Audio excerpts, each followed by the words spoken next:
Tak sadar diri selalu hina Faisal, permintaan damai Tiara Marlin demi 5 anak saja, kasihan. Tiara Marlin hingga saat ini masih terus mengemis permohonan maaf dari Faisal. Sahabat Dodi Sudrajat itu baru memohon maaf pada Faisal setelah ditetapkan sebagai tersangka atas kasus pencemaran nama baik. Upaya perdamaian Tiara Marlin dengan Faisal ini pun diungkap langsung oleh kuasa hukumnya Doni. Upaya damai yang dilakukan Tiara Marlin ini lantaran rumah tangganya ikut terganggu. Terlebih ia juga memiliki 5 anak. Ia pun terus menginginkan upaya perdamaian dengan pihak Faisal. Bahkan Tiara Marlin pun sudah 3 kali berupaya damai. Kemudian kuasa hukum Tiara Marlin pun mengungkapkan Borok Dodi Sudrajat yang menyebarkan informasi tersebut pada kliennya. Sementara itu Gus Rofi'i, Ketua Umum BKN, mengerti sebab Faisal tidak ingin berdamai terkait kasus ini. Gus Rofi'i pun meminta Tiara Marlin untuk tetap kooperatif mengikuti prosedur hukum yang berjalan.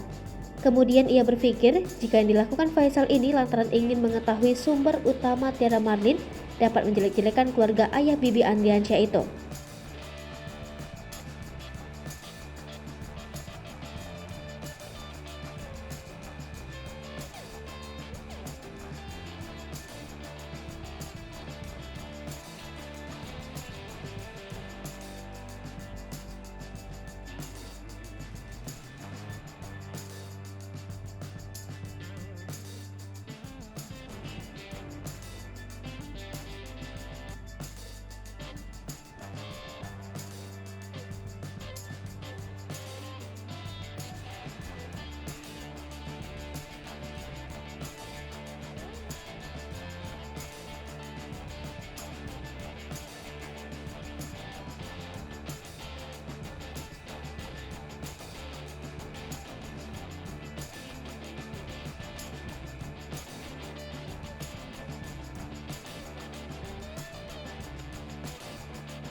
Hai pemirsa Sri Popo TV, jangan lupa komen, like, dan subscribe, serta tonton terus berita-berita terupdate lainnya ya.